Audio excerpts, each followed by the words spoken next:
users for all of that water. Okay.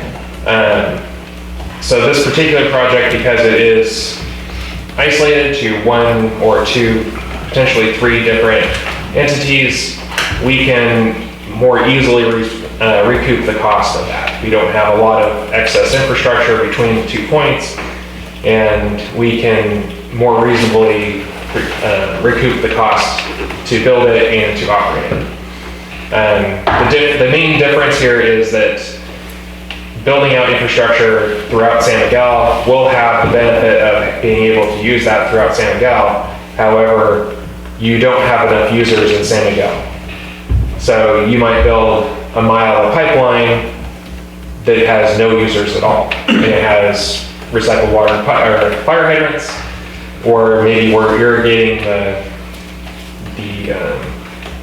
landscaping along Mission Street. It's not a high enough demand to offset the cost. So, although I'd love to see that everywhere, even large cities like San Luis Obispo are really only expanding it to areas that they have users for it. Okay. And then I guess in our last discussion I did miss that there's accumulation of salts. Is that correct? That we have to... that's what the purple pipe is helping to remove. Am I correct in that? So through current permitting for the wastewater treatment plant has a high restriction on salt. Our previous permit had a limit on salts that we didn't meet from the entire history of the treatment plant. It never met it. It had no way to do it. There was no way feasibly to do it. Salts is one of the hardest things to mitigate. Essentially for us, if we don't build the recycled water pipeline and blend that water and then reuse that water and spread it out over 300 acres, we're concentrating that through the percolation ponds, which is what we're currently doing. And that percolates to the underflow of the river, and our compliance point from there is the monitoring wells at the wastewater treatment. So putting all of that in one spot increases the amount of salts that are going back in the river at that one spot and puts us out of compliance. So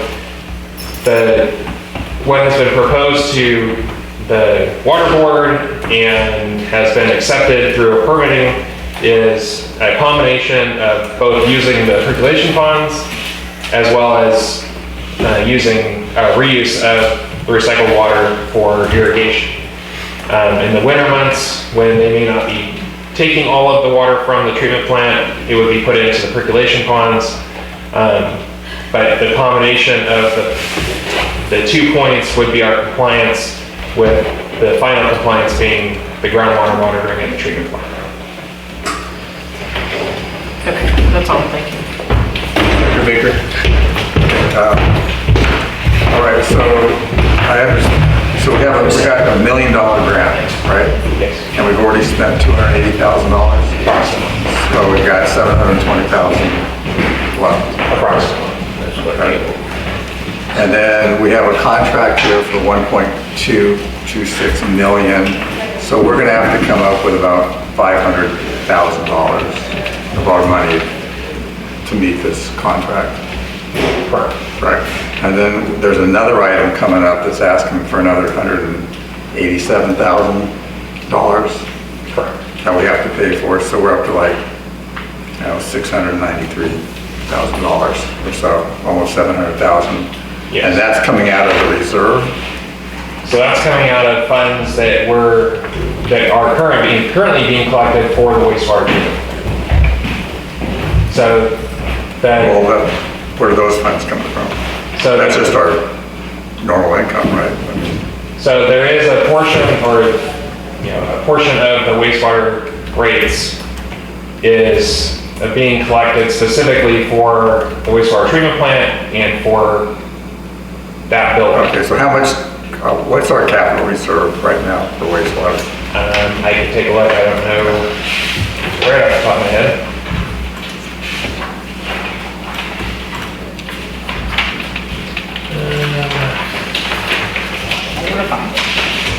Actually, I think we have the cash report in here. I don't know if Michelle's got that or not.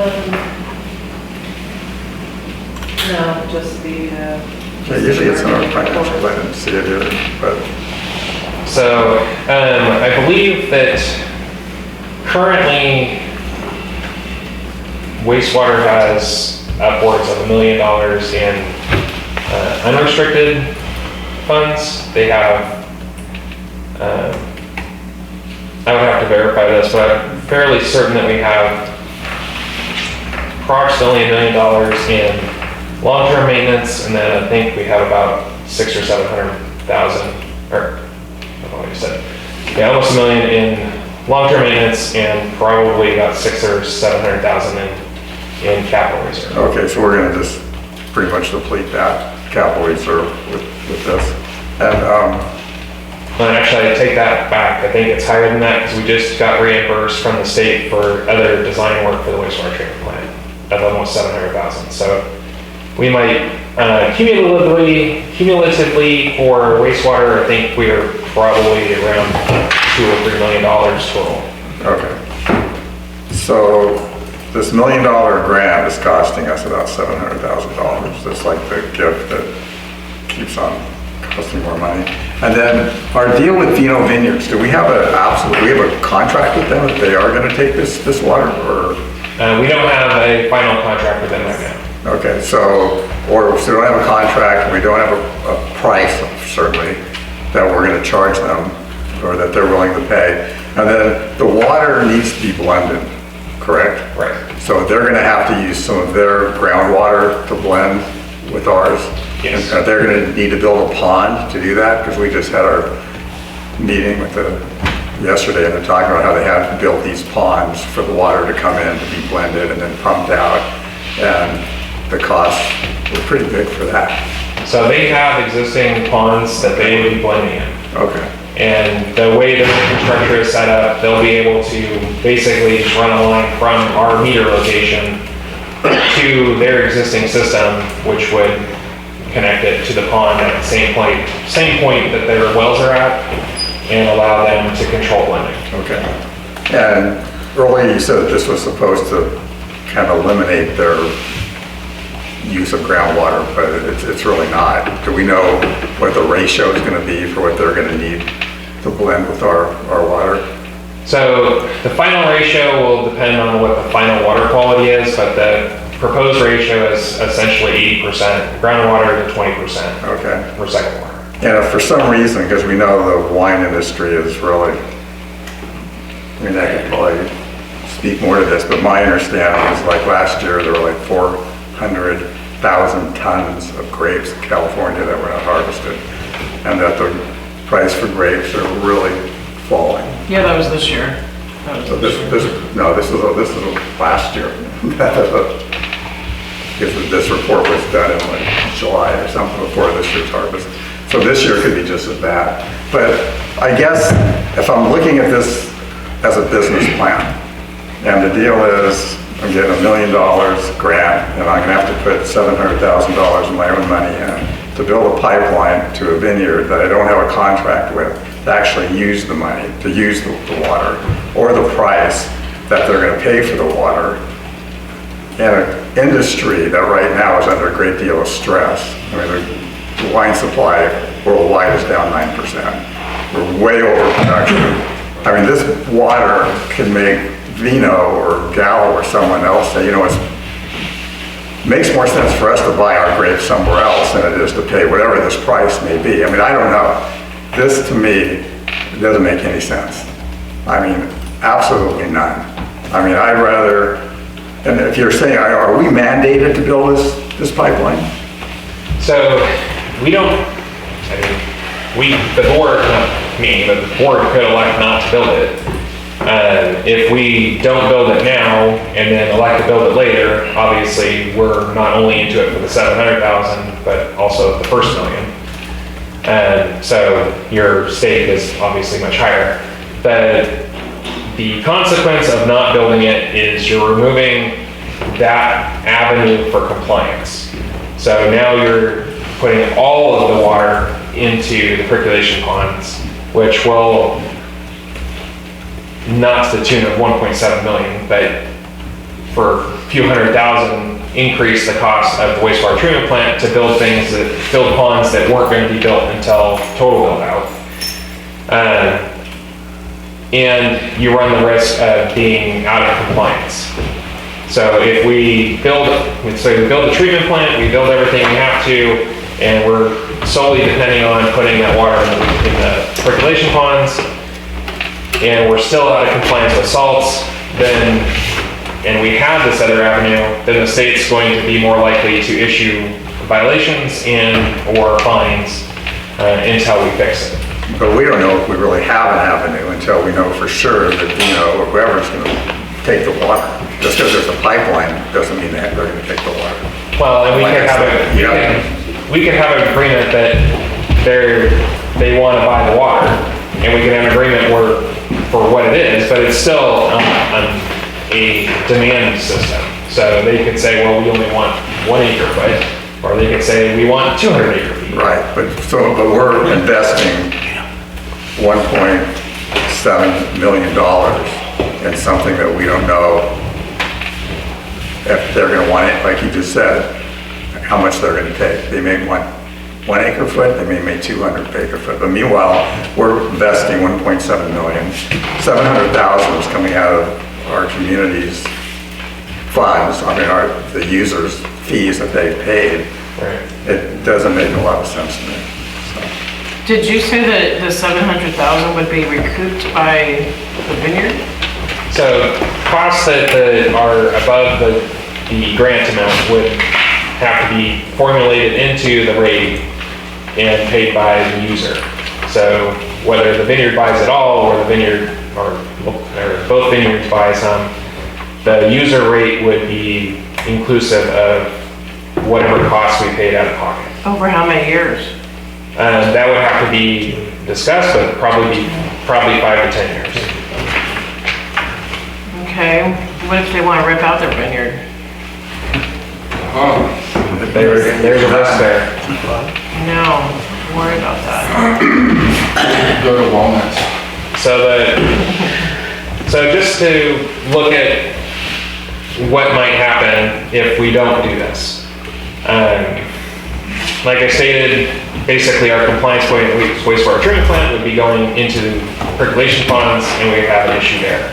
The way you fix that is by building an RO system, which is probably $2 to $3 million to build, and then probably a couple $100,000 a year to operate. And then you have a brine waste, which is included in that to get rid of. Let me ask you another question. So we got this development that's going in by the airport, potentially at some point. Could that water be used for those people in terms of maybe just as a separate line for irrigation for the landscaping? Is that something that, because we're going to be building pipelines there already.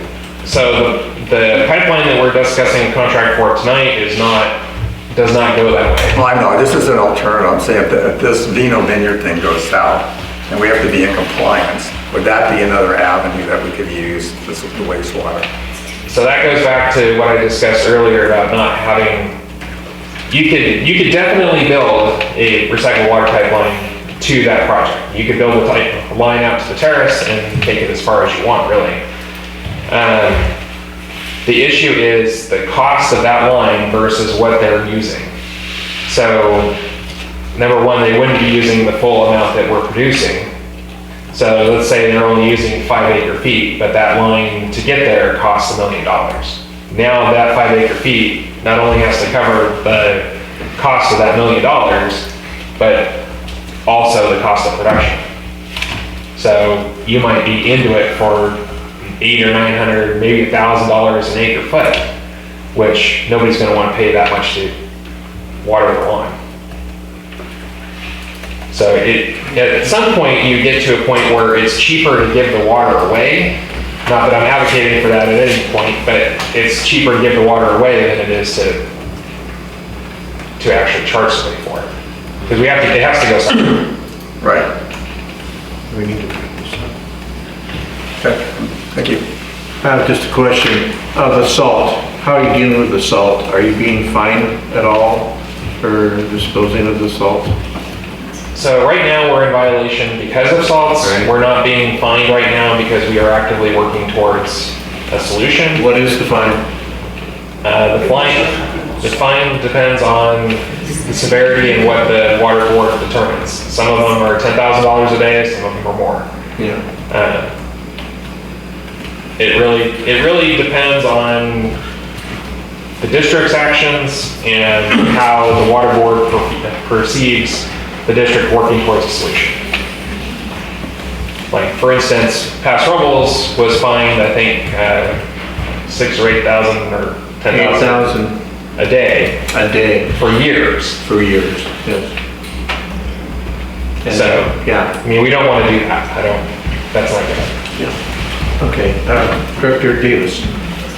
Are we gonna have public comments before I can make a motion? We need to have public comment before you make a Okay, motion. I'll wait on public comment, but I wanna be the first one to make a motion. Okay. You could talk to me about it. All right. Okay, I wanna be the first one to make a motion. Go ahead. I had a question. So I understand also there's potentially a third customer, second or third customer that would be along this purple pipe, Mr. Dodds, that we talked about? So there's only 3 viable users for this pipeline. Okay. 1 Dino Farms, 2 Gallo, and 3 the Mission Heights, the housing development that's along 20th Street. So they would be able to use the water if they so choose. The rate would still be the same for all users. And then generally, just because it's been touched on, and I want to keep this comment limited, the new developments are coming in that have landscaping. Are you making them being purple pipe ready for their landscaping? So we have to be very careful about that. We can't force somebody to put in something that we're not capable of producing. So, like, just for example, the airport property, we can't force them to put in a purple pipe system if there's no reasonable expectation that we're going to be able to provide recycled water. Okay, so, because I know in the city that generally they have developments that have purple pipe ready that don't have access to purple pipe. But the city does have Yes. a recycled water capable. Yes, even though that their system is nowhere near those subdivisions. So that's kind of what I'm just understanding, because you're looking at also all these other parcels, projects and everything else, and they're gonna have to wrap out their irrigation and everything else to be purple pipe ready. So and then also long-term for recycled water, we're looking at being a separate enterprise fund. Long-term, we're talking long-term. So generally it would fall under wastewater. Depending on the extent of it, it could be its own department, but theoretically it would stay under wastewater as that's where it's being produced. I have no other questions at this time. Start with public comment. The gentleman in the red hat had a question. If you can come on forward and sign in. Sign your name and address there, please.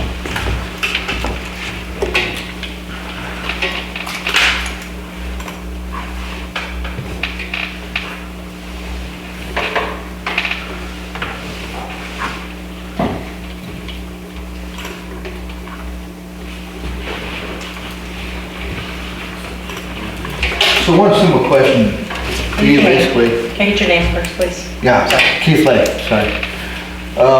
Bottom line for this, does this raise our rates or lower our rates? I don't think you clearly answered that, did you? So if that's the total of your public comment, then I can address it. Go ahead and address it. Yeah. So this doesn't increase the rates. So although some funds from the reserve and capital reserve would be used to pay for the out-of-pocket initially, it would not raise the user rates for anybody else in the district. Okay. Thank you. And just to be clear on that, we can't charge the people in the community for something they don't have access to. Public comment, please approach the lectern. Yeah, thank you, Board. Very well. So if I'm understanding this right, you're gonna kick in just a little under $1 million to hope that somebody might use 20%. So they're still gonna pump 80%, so they're not really saving anything from the groundwater. When you could, and that reduction, if this was a better project to make this used for recharge, whatever you recharge, you would get 100% of that value, instead of maybe if they want it and a little bit that they're gonna use. So when they don't take it, then you're still in violation at your ponds. When they do take it, you're only in a little violation at your ponds. So why isn't there a project instead of this to spread it on your own and get the whole recharge that benefits one or some of your wells that the community depends on? They're using it for a little bit for irrigation that evaporates off. It's going to be measured by ET and doesn't add to the groundwater recharge at all. And I know in the past you guys were talking about taking some people off of septics and adding them to your system in one part of your community. And the state looks at septic system as recharge facilities. So they're recharging everything they use. And I still don't understand if the people are paying a monthly fee to have their water treated so you can get rid of it, how they're not gonna benefit by a lower fee if you're selling their water. Because it's still their water that you paid to treat, you're just having to get rid of it. And I'm pretty sure that this company was involved in the Nassau pipeline, which has been broken 6 or 7 times. And their last repair they're working on right now went from 60,000 to 850,000 for a couple hundred feet of pipe. So I don't know what kind of contingency you have with these people that the line breaks and you can't get water to them, and what you're gonna end up having to pay to repair the stuff. That I know that this contractor here was the low bid. The guy that was the high bid was the one that's fixing all the spots that the low bid guys did on the Nassau pipeline. Thank you. Any public comment? Good evening.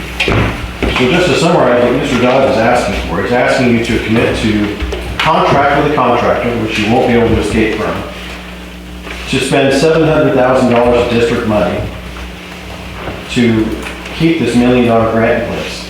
What no one's ever alluding to is there are other grants. If this grant expires, you lose a grant, you can certainly apply for other grants, can't you? And those grants could be granted when we're ready for that sort of project. He's also saying that this money is going to come from the funds to build the treatment plant. Well, if you can't build the treatment plant because you have the money, what good is spending almost $1 million of district money to the district or anybody if you can't build the treatment plant because you spend the money on it? That makes, to Mr. Baker's point, that makes 0 sense. None whatsoever. This whole idea makes no sense. It's very bad for the district financially. There's no way to make sense of it. Committing before you have the treatment plan in place, not smart. Again, you can't get out of the contract, you're committed.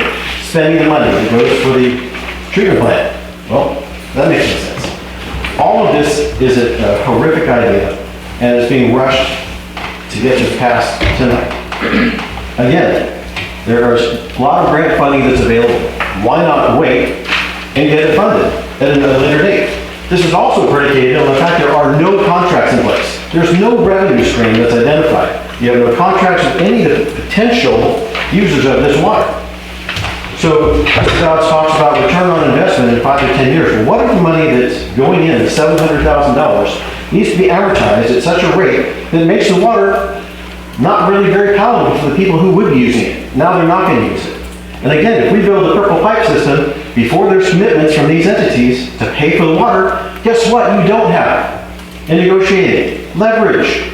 All your leverage is in the toilet. It doesn't exist because you've already put it in place. What's their incentive to give you a premium rate for the water? They don't have it because you've already spent the money to build it. So there's 7 or 8 points. This whole thing makes no sense. You're not ready to build it. No one's ready to use it. And you don't have a treatment plant to put the water in the first place. It's a horrible idea. Thank you.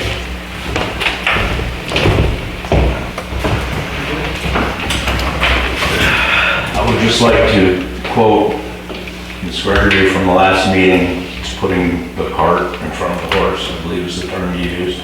You couldn't be more correct. It's a rush. There's information that's not going to be available till tomorrow. We're making guesses on how much reserves there are. You don't have a contract with a user. It really doesn't, in my experience in life, when something's a rush like this and you're talking about $1 million, you step away. And you, sir, we are gonna miss you. And I thank you for your service to this board.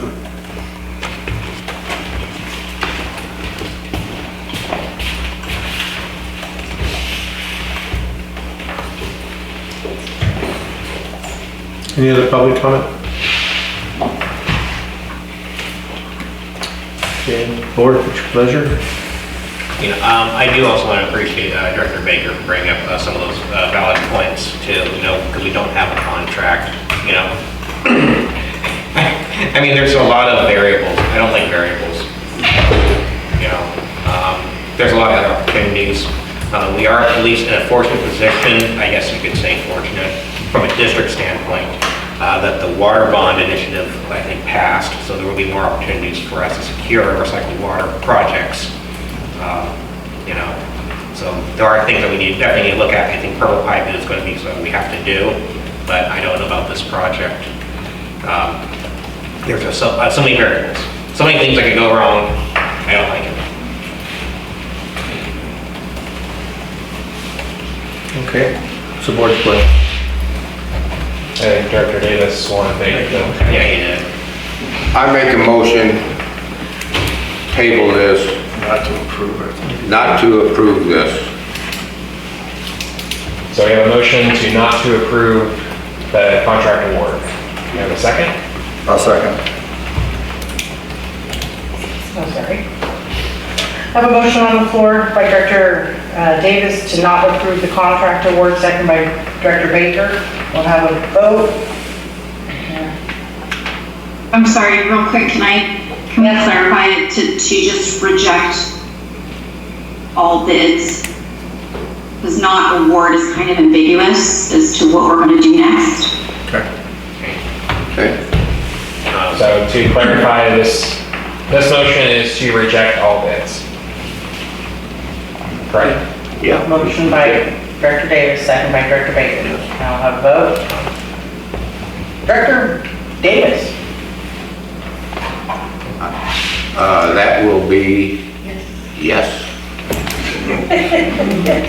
Sorry, you almost got me confused there. Hold on. Got me confused. Almost got me confused. I forgot. Director Calvin. I'm in shock. Director Calvin.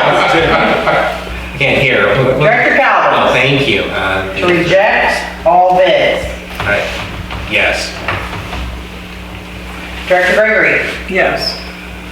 Director Baker. Yes. Director Smiley. Yes.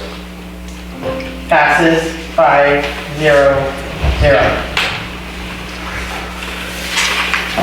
Sorry, Kelly, it just doesn't make sense right now. It's just I understand. timing just isn't working out. There is. Unfortunately. There is the one now outstanding issue that should be dealt with regarding this item, which is what happens to the money that has been spent for the environmental planning. That will need to be addressed. That'll be up to DWR, but it's, and more information may be available tomorrow, but it's possible that they would want us to pay back that, which basically at this point we've paid for design and permitting. Which still has value, because if we do want to proceed with this after the treatment plant's built, then you have the designs done. So we have design, all money spent on permitting is lost. But you do still have a design and you can build off that. What's the lifespan of the design? It depends. The design is very simple, so really the changes to it would come from changes in requirements from the railroad or the Caltrans. Okay, moving on. Item 6, amendment of existing contract between Forefront Power and San Miguel Community So we Services. have to address item 5. Right. Item 5 is related I thought we to two separate things on the agenda, so. Oh, okay, gotcha. Item number 5 was for recycled water pipeline project management, environmental compliance monitoring, and related budget adjustments. My recommendation is that we don't need to talk about it, because it's a moot point at this point, but we do need to take public comment. Okay. Public comment, number 5. That's great. We said we don't need to talk about it. I'm in shock. Let's have a group hug. Okay. If there's no public comment, I recommend no action. Okay. Sounds good. All right. Now we'll move on to amendment of existing contract between Forefront Power and San Miguel Community Services District. Director. Let me get to that page. Scroll.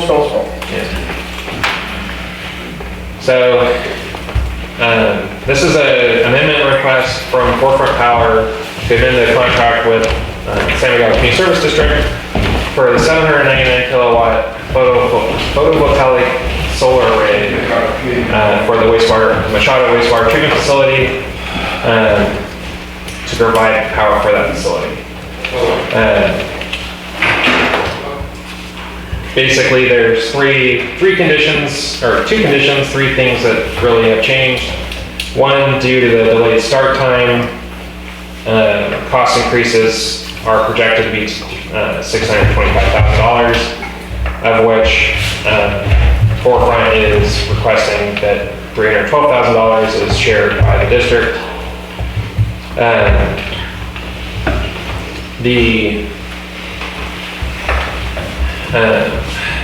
The interconnection will require a new transformer. The new transformer will be provided by PG&E. That cost was not ever originally incorporated into the solar agreement. However, the estimate recently came back from PG&E that that cost is $162,803. How they got to that, I don't know. Both of those costs would be amortized over 20 years through projected use of the solar system. And then the third thing is just a delayed start date until 2025, just to maintain compliance as a contract. With those costs included in a revised rate, the rate per kilowatt hour goes from 0.1440 to the new rate of 0.1743. With the first rate, based on current PG&E rates, we are saving over 20 years, $2.275 million. And because PG&E's rates have gone up so much, even with the cost increase to us, we're still saving $3.3 million over 20 years. Which honestly is